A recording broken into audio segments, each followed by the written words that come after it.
Monday, the 31st of March. And this is session number 4.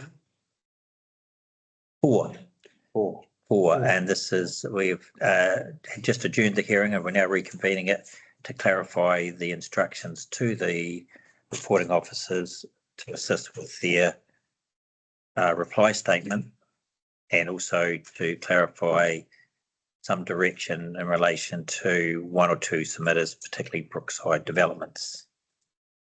Okay, and now we have on the screen in front of us some of the questions that Mr. Horrell has recorded along the way. Do you want to take us through these, Charles? Right, is that large enough? Yep, that's great. Very good. Okay. I'll just read them through and we can clarify them as we go. So question 1, starting with the natural hazards. Provide a table to indicate the difference in the level of regulatory control for natural hazards between the operative district plan and the proposed district plan. Include an indication of whether hazards are identified spatially, and that is in a map form or otherwise. So that would be a setback from a particular feature. Yes. So the table that I had in mind would actually have a central column which identified the hazard. And on the left-hand side column would be the operative plan provisions, and the right-hand side, the proposed plan provisions. And then those would be split into 2 further columns. The first one that you've captured there about how they are mapped or identified.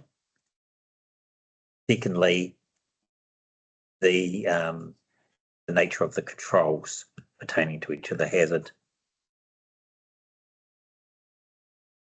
And I think you showed me a chart earlier, Bronte, that you'd started compiling anyway, so we're on the same page there. You yell out, Bronte, if you need any more clarification. It's really for your benefit. Yeah. Okay. So questions 2 and 3 are very similar, but question 2, what is the spatial change in flood hazard extent between? Sorry, can we slot question 4 up as question 2? Yes, just so you've got both tables. Yeah. Yeah.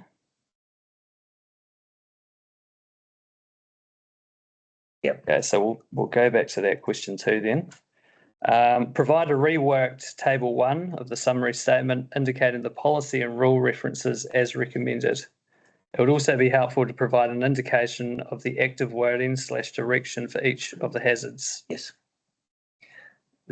That's really in your hands, Bronte, as you and I have had a discussion how you might do that. It can get quite busy, but at the very minimum, it's the policy references and the rule references that we need. If you're able to in the policy to give us the active words, and in the rule, whether it's permitted, discretionary, or discretionary, restrict, that would be useful too.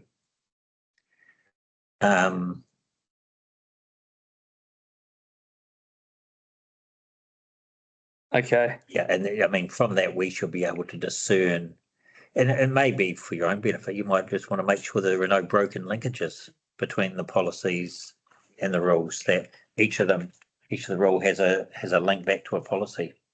Quite often I call that a wiring diagram. It's an electrical term, and just shows that there are no orphan rules or no orphan policies. So once you've done that table, you might want to do a wiring diagram just for your own benefit, but if you're able to include that, that's even better. Okay. So questions 3 and 4. 3 is to what is the spatial change for flood hazard extent between the operative district plan and the proposed district plan? And then on a similar wavelength, what is the spatial change in fault hazard extent between the operative district plan and the proposed district plan? And you might just want to break those down into FAZ and FAA, and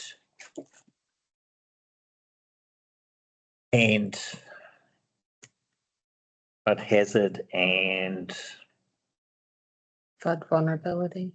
flood vulnerability, it's called now, isn't it? This, yeah. Previously flood alert, wasn't it? Yeah.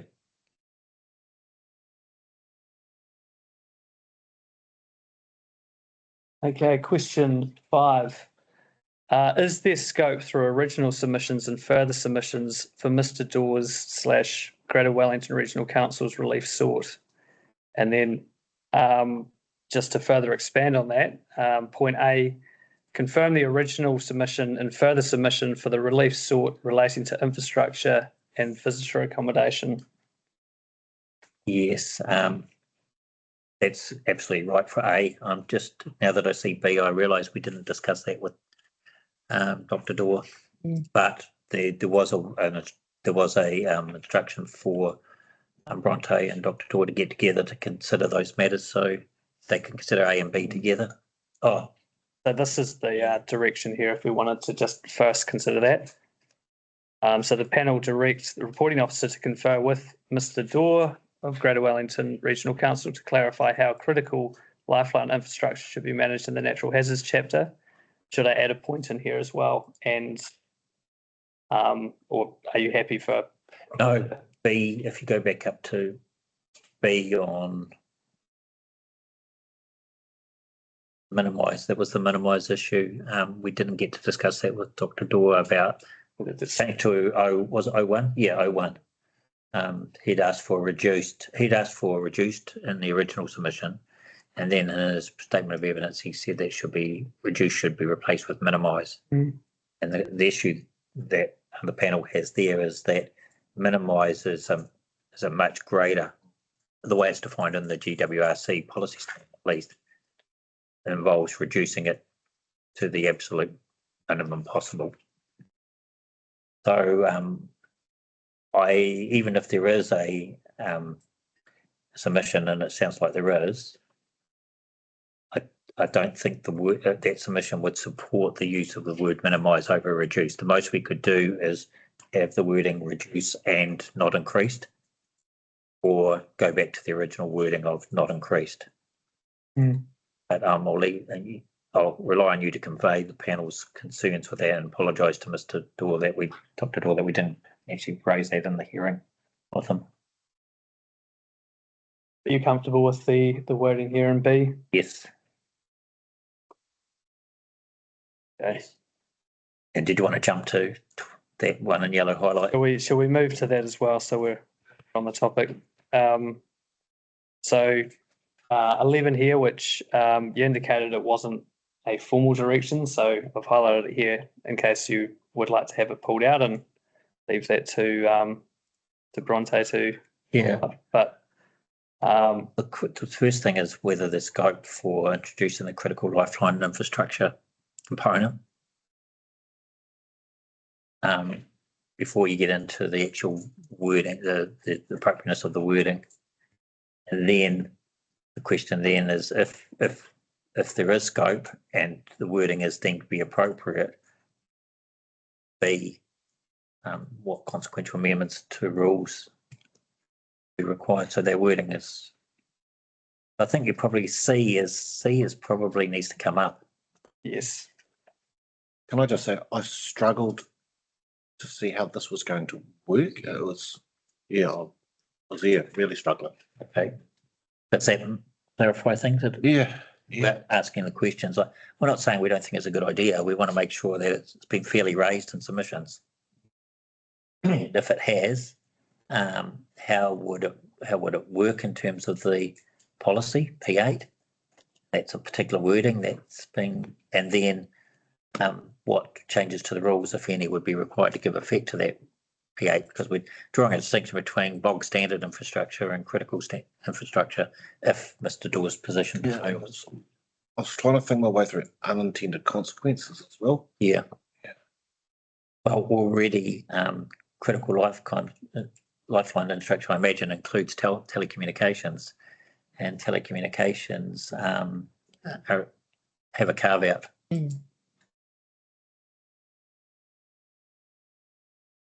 I guess I was suggesting to Dr. Dorr that this might be a nice to have rather than essential. But yeah. Okay, are we happy with this one? Right. Is there any reason why that's down there rather than up? Just the order of where the questions came, but I can that up so it's so we don't lose track as well.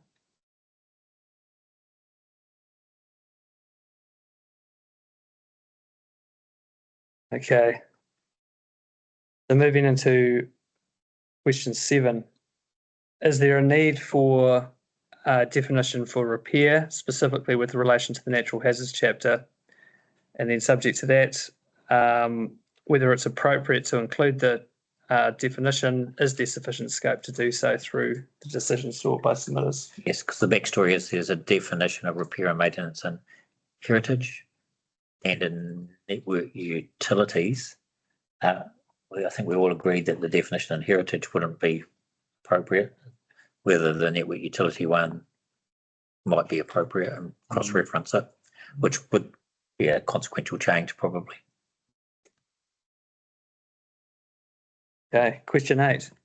Confirm whether the overarching objectives and policies align with NHR7, which was previously NHP9. Are consequential changes required to the objectives and policies to account for the recommended changes to NHR7? And that's specifically in relation to the new permitted activity for residential dwellings. Possibly been answered now, but just for the record, but I know that I struggled with that concept and I just want to know how that change came about, Bronte. Mhm. It took me until about 3 o'clock today to realise that liquefaction was never going to be more than a low hazard. Right. Yeah, didn't realise that there were, and I think Mr. Hewinson saying. So I just want to know how, if you can just have a backstory as to how and when that occurred in the plan process. Was it at the 42A? Was it in your summary statement? And what the actual change is? I think. Can you add that in, Charles? Can you just clarify? I might just pull this one up, which was that last question. It was poorly phrased by me. Which is clarify, if I understand it, clarify why possible liquefaction prone areas are only a low hazard. And at what stage in the process was that recommended? Yes.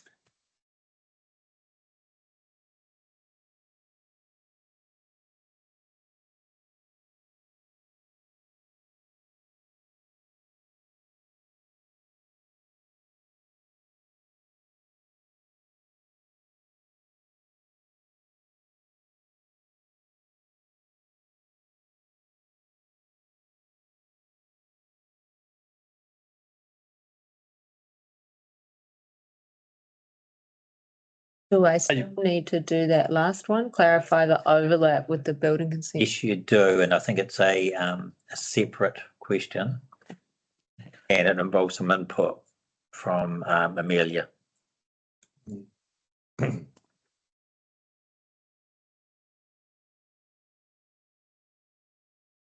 You've touched on that in your summary statement too, but maybe just pad that out a little bit more.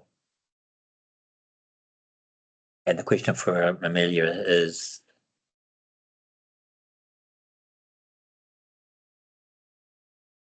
to basically put in writing the answers she gave to our questions along the lines of what information does she rely on currently, but what hazard information? Only in respect to liquefaction?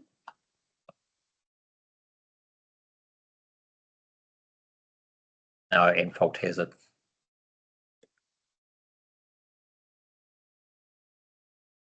That you were something very quick to ask for a copy of that. Yeah. Explain the, need to explain the IA1 and IA2.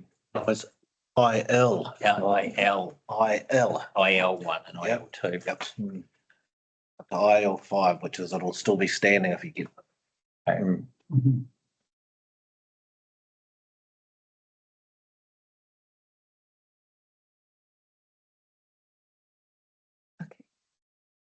I guess also to codify her response about building consents not being declined. in those two hazard areas, but it's more about foundation control and design. And I think Mr. Schuenson indicated that, geotechnical engineers are required to submit reports, and Did you want that as it's a subsection of A4. right? So you can break A into 1 and 2. What information is currently Aye. Aye. by Roman numeral 1 and Roman numeral 2? Okay. Sorry, So what was that question? I can't remember. It was to codify her response about building consents not being declined in those two hazard areas, but more about foundation control and design. Or otherwise, if that's not the case. Yeah.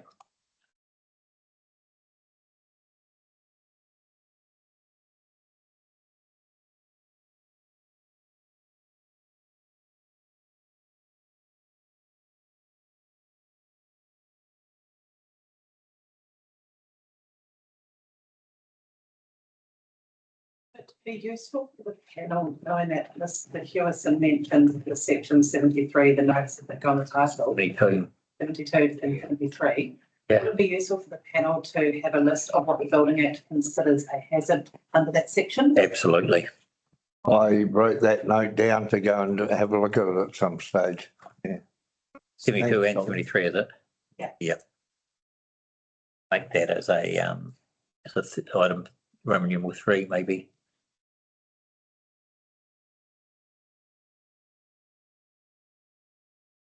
Sorry, what was that one? So it's section 71 of the Building Act is where it defines the purposes of 72 to 74 what a natural hazard means under the Building Act. Yeah.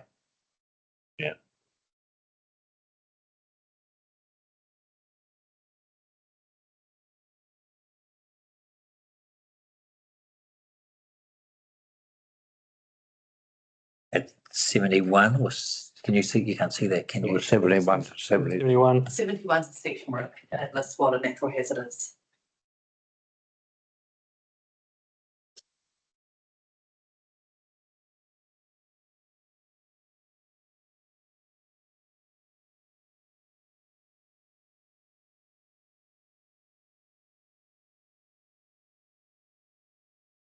Is 10 a repeat of a previous question? This was I think this was the previous question we had before we moved it up. So I Okay, think we can remove that now. so long as it's, Can you go up and just check what the 9 says? won't be 9, it'll be, it was 4, Oh, 6 maybe, yes, 6, 9. Oh, where is it? Originally, actually. I don't think we did. Okay, maybe we jump to it, but, okay. So question 10, confirm whether the overarching objectives and policies align with NHRC. Yeah. Are consequential changes required to the objectives and policies to account for the recommended changes? Yes, If consequential changes are required, confirm that there is scope provided through decisions sought by submitters. this is a cross-reference to P2, I think, isn't it? P3, P3. yeah, which was the restricted discretionary and discretionary both Yeah. going back to the same policy He and. gave me the answer verbally. Yeah. Today. I just needed it in writing. Right, yeah. So maybe just reference P3 as well. E.g. After objectives and policy, e.g. P3 I hope I've got the piece right. was P2, but maybe it's P3. We went through them, the low, high, and low, medium, high, so I think it was more P3. P3, yeah, is moderate. Yeah, P2 was low, was it? P2 is high. High. P3 is moderate. P4 is low. Yeah, that's what I said. It was, it sounded like it was in the wrong order, but so P2, 3, and 4.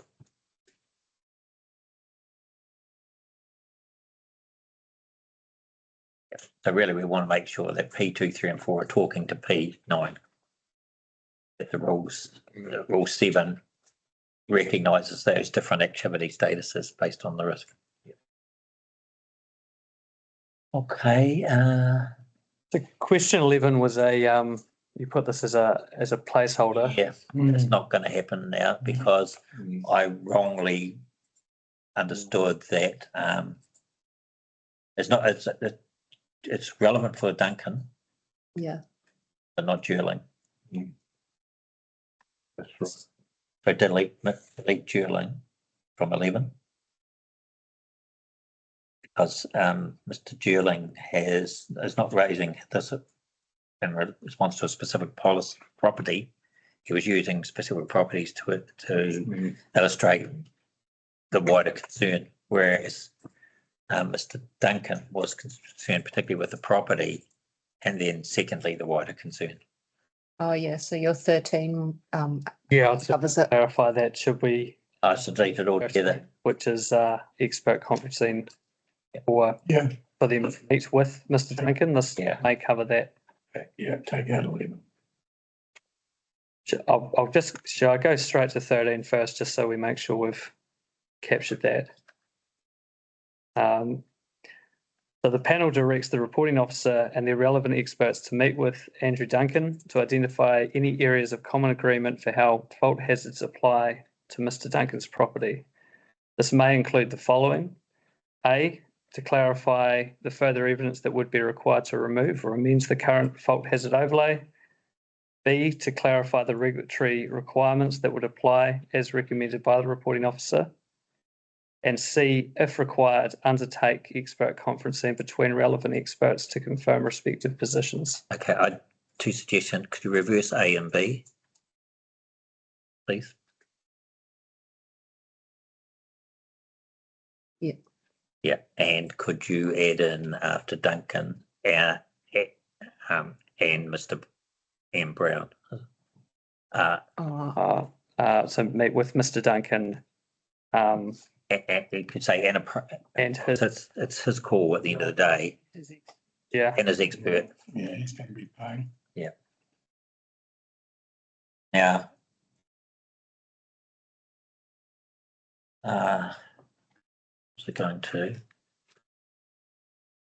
Nicola, you'll be involved in that. Is that clear to you? Yeah.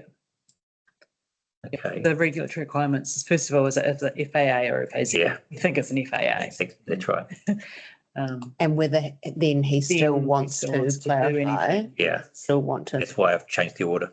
Yeah. Might not get past A. Yeah. Okay, the B's the big ticket item though. And that's drawing on the Dalzell experience. Dalzell? Andrew Dalzell, was it Andrew Dalzell? Gary. Gary Daniel. Daniel, sorry. Where the mapping was modified based on trenching. Yeah. Okay, that's good. 13. okay. Well, I did skip over 11, so we'll just click to 11 here. Confirm the scope of recommended changes to NHR8, which was previously NHR10, through the decisions sought by submitters. Point A, confirm the original and further what the original and further submissions are. B, confirm the scope for any consequential changes to definitions of low, moderate, and high hazard areas. Completely bypassed me, so Yeah. So the rule is any hazard sensitive or potentially hazard sensitive in a high hazard area. So it was my introduction of the discretionary activity status. yes, okay, that's good. Hazard sensitive activity. Yeah, that's your second and last bullet point on your summary statement. Yes. Okay. With It's that. about how did this come about? Because you said you hadn't really dealt with this in your summary statement. Yes, it was a hangover from the 42. Yeah. So just a bit of painting by numbers for the panel on that one. Yep.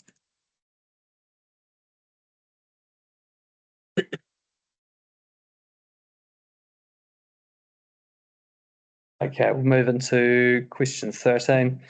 The panel directs expert conferencing between the reporting officer and Brookside Developments to consider the hazards applying to the Brookside Developments property. The conferencing should consider the following. A, the extent of flood hazard that applies to the property. B, what is the evidence that is relied upon for the flood hazard extent, which would be answered in A. And as part of that, consider the information provided by Tonkin and Taylor and the 2 reports prepared and the status of the Brookside Development Subdivision Consent Application. C, clarify the flood modelling assumptions that will apply to the information that will be relied upon compared with future flood modelling that will take place. Yes. D, confirm any consequential changes If any. any required to objectives, policies and rules. And E, provide any associated 32AA evaluation to support the recommended changes. Yep. Now, I'd left a note here just Yeah. to capture those other points. Steps of prior to that conferencing, the legal counsel will provide additional flood modelling report. As will provide as step 1.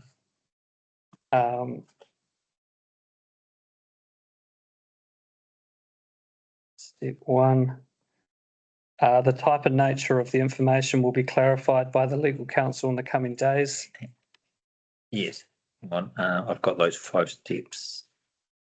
I haven't outlined them as Yeah. 5 steps here, so we can Just- play around with that if that would. You could just say that maybe after E, start a new paragraph, unnumbered. Just say the following 5 steps are directed, What, sorry? will be directed. Step 1. You can number these if you want, A, yeah. And that's prior to, that's, So, yeah. just copy this.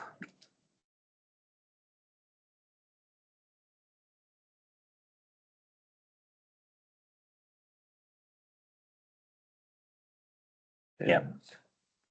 So step 2 will be the. Yep. Greater Wellington experts will be provided 10 working days to review and provide initial views. Yeah, we need to provide a 5 working day on the step 1 too. All right, so within 5 working days. Yeah, and delete prior to the conferencing.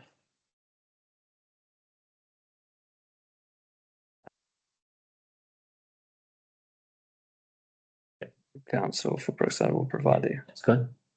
Step 3. So step 3, Will be the expert conferencing. Based on items 1 and 2, attended by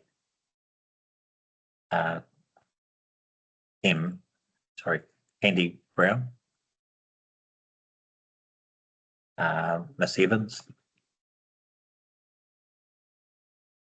They don't have a planner, do they? No, just a lawyer. 42A.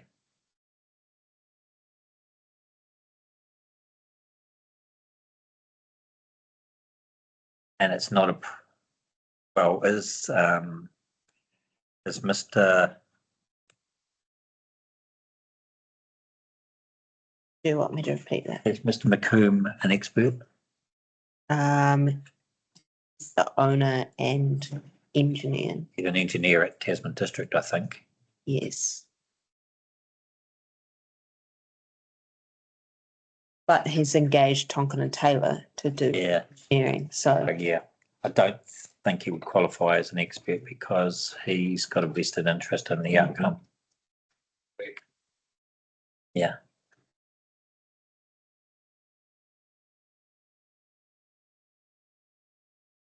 so do we have a submitter for a planner for the submitter? No, We don't. No. So we just have Bronte at the. Yep.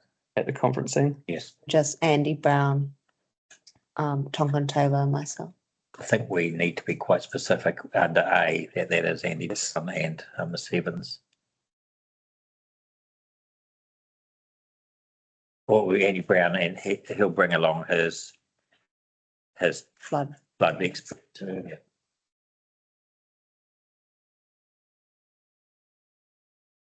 And what was the name of the expert that's Tonkin Evans. Bell? Miss Evans.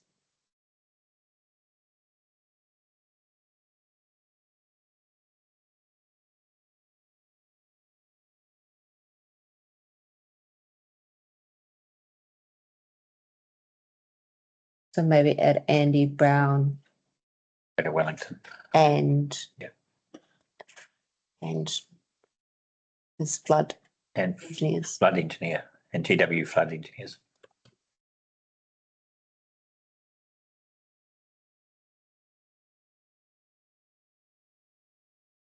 Just before I forget, can we just go back to, sorry, go back to the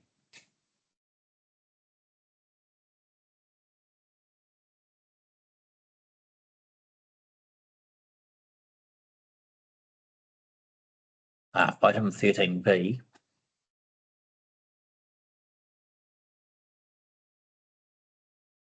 I was going to ask you, Russell, to provide a brief one pager on that, on the current status of the Brookside subdivision consent application, if you wouldn't mind.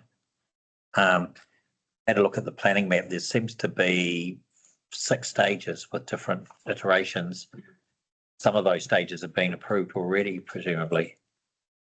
So if you could give a factual statement on the stages that have already been consented and the stages that are currently in the consent process. And then your best guess. I guess what we need to know is what are the key mitigation measures relating to flooding that the existing and current consents. Yeah.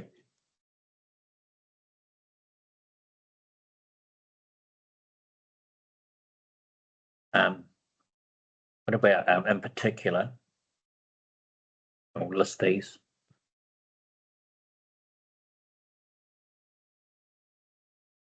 And we can go Roman numerals if you like. No, sorry, in particular, Roman numeral 1. Oh, right. Yeah.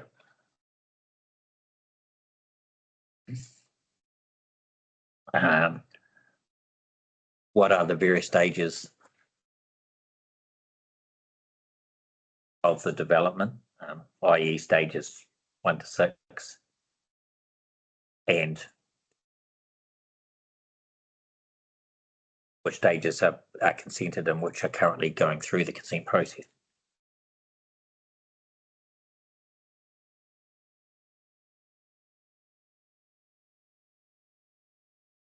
And item 3, what are the key flood mitigation measures that are captured by conditions on entered subdivision and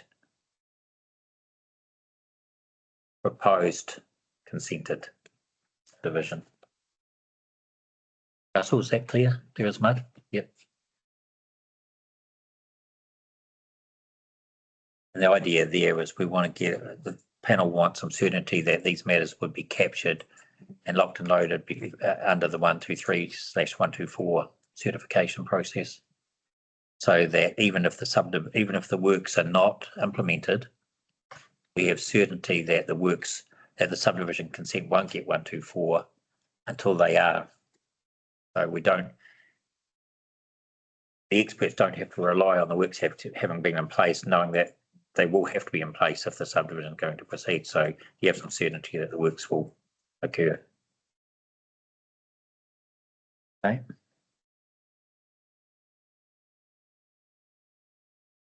Yep, that's good. And step 4, sorry. Delete that. Italicized. We don't need that. No, Sorry. we'll leave that now. 4 is a joint witness statement shall be prepared by the parties outlining the areas of agreement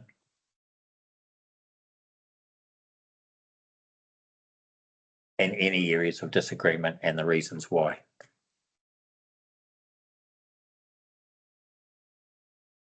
And step 5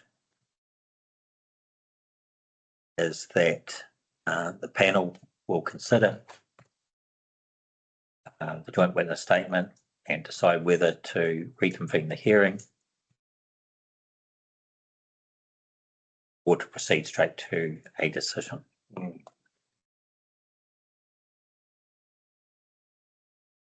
Okay, good. It's absolutely clear. God, who needs Hamish? You don't like that too, Justin? Probably listening. Not so many arrows and full stops either. Yeah. Okay, contaminated land. It's an easy one. Okay, so contaminated land, we had no specific questions. Yep. What's Got some additional questions for hazardous substance that the panel discussed over the lunch adjournment. right? Okay. So hazardous substances, question 1, clarify the listed activities under significant hazardous facility and where they've been derived from. Point A, clarify the tank threshold that's been set. Can we just go back to contaminated land? Is that possible? Because we talked about there was nothing that had been specifically brought up in other consents, but my memory serves me that the gorge replacement road had a real issue with a sheep dip contaminated site at the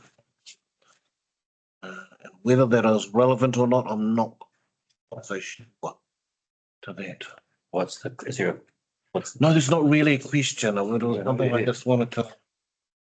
Where's the gorge? What district? The manager, it's in. Okay. Well, I just went back to the NES on contaminated soil and extra public health. So if there's an issue, it's legislative. Okay, yep. Yeah.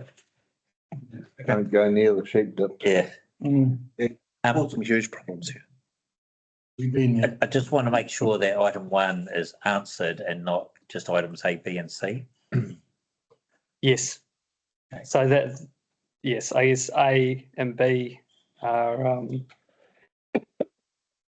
to clarify that. So I guess the tank threshold was a question that came up. Yeah. Aaron. And similar We with. could just say in addition.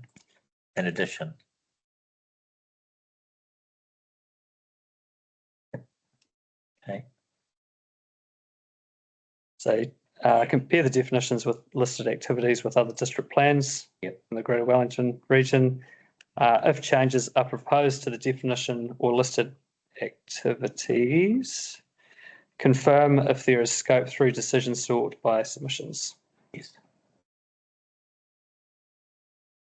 Question 2, clarify the definition of sensitive activities, where the definition of sensitive activities has been derived from. 5 minutes left, so we better make it quick. Okay, in addition, compare the definitions with the other district plans. Yeah. Question 3, provide the spatial extent of lands that will be impacted by the current, e.g. known significant hazardous facilities under HSR2. So that would be the 250 metre sensitive activity rule. Yeah, We suggested that that be done in relation to Masterton. and then we decided it should probably be done In the whole lot. for all of them. Yeah. There's a The biggie. possibility this could become quite an issue. Right. We just want to, we realise that there's very little scope for us to do anything about this, but we just want to get a feel for how big the issue is. So certainly Masterton, Featherston, Greytown and Carterton. Martinborough. And Martinborough. So that's Apologies for the the mapping exercise of identifying the existing hazardous facilities that from the list that exist on the ground and then drawing a circle around those.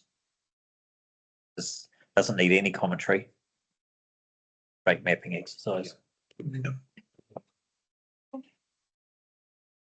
Okay, so we could probably leave it as it's written there and just As long as Alice understands what's required. Yep. And then 4 is what came out of the questioning of Karen Rosler. yes. So I guess the first part is confirm if there is scope through decisions sought by submitters or otherwise to further revise HSR2 and all the associated objective and policy framework. And then just noted there, the panel suggests the reporting officer confers with Ms. Rosser on behalf of RNZ and confirming the scope. Probably, Alice, it's probably a long bow, in the sense that the Morrow NZ have suggested an increase from 250 to 500. In evidence, she said that could be nuanced to have variable distances from 250 to 500 with a lesser activity status for those matters. So restricted discretionary or discretion she mentioned. So you just have to answer the scope question first. If there's no scope, then you don't have to take it any further. If there is scope, then you might want to come back to the panel and let us know, and then we would give you a further direction. Okay. Because rather than have you and Ms. Rosser go down a rabbit hole that's not going to go anywhere. Yeah.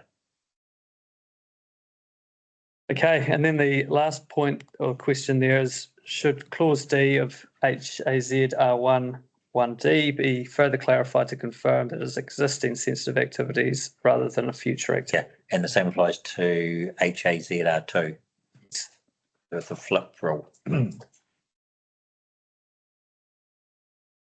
I mean, it's implied, and would that be a section 16 amendment or have a neutral effect? I think it would be useful to have those words existing inserted if it is a minor consequential change. Yes. Yep. That's it. That's it. The only other question is of timeframes for Yeah, providing and this. just double check my list mainly for Bronte.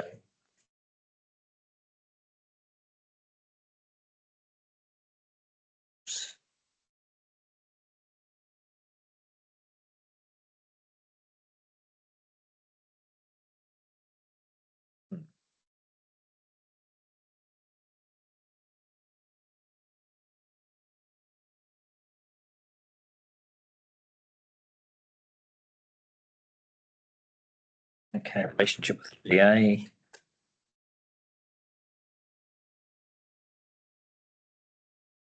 Statement from Ms. Ludington, the O'Leary, and the low possibility. Yeah. One final question, and it hasn't come up at all. Is there any scope for having express approval rules, non-notification statements in the flood hazard rules? Has anyone sought a direction on we put into the plan on that? No submissions. Okay. The situation would be that section 95 would prevail and each case would be considered on their merits. Mhm. Was there any consideration given to that at the 32? I'd have to look back, but I Okay. don't recall reading it. Okay. Maybe just add in Charles at the end of before the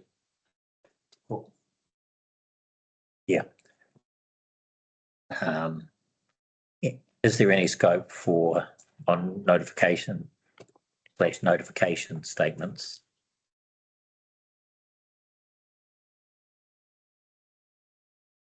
Just notification, yeah. Conclusions, yeah.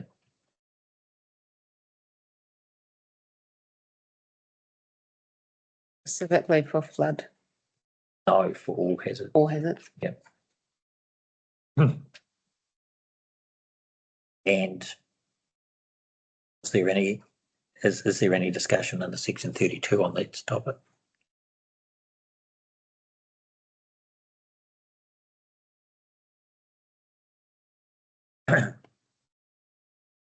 That's it. Hit the bell.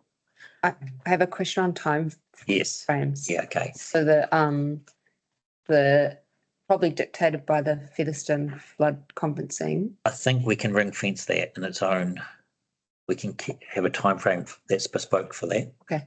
But for all the other stuff, is there anything in there that would mean that you couldn't answer those questions within the 3 weeks and then separately come back with, because the joint witness statement will be the outcome. outcome of the Brookside.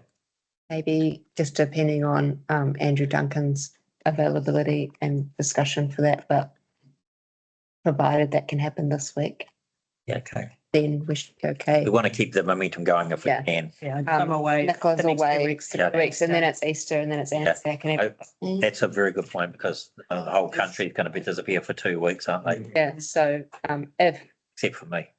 Andrew's not available this week, then it would be To difficult Easter. to get it Yeah, in 15 working days. Yeah, I think who's going to contact him? I will. Maybe just say that everybody in the panel is resolved as soon as possible, bearing in mind the upcoming holidays. Okay. Well, on a time frame. Mm. Anything of? So thank you. That's it's been a really productive full day of hearings. I think. I will thank everybody, and Ruth, thank you for your assistance. The hearing is adjourned pending the outcome of the JWS. Thank you, everyone.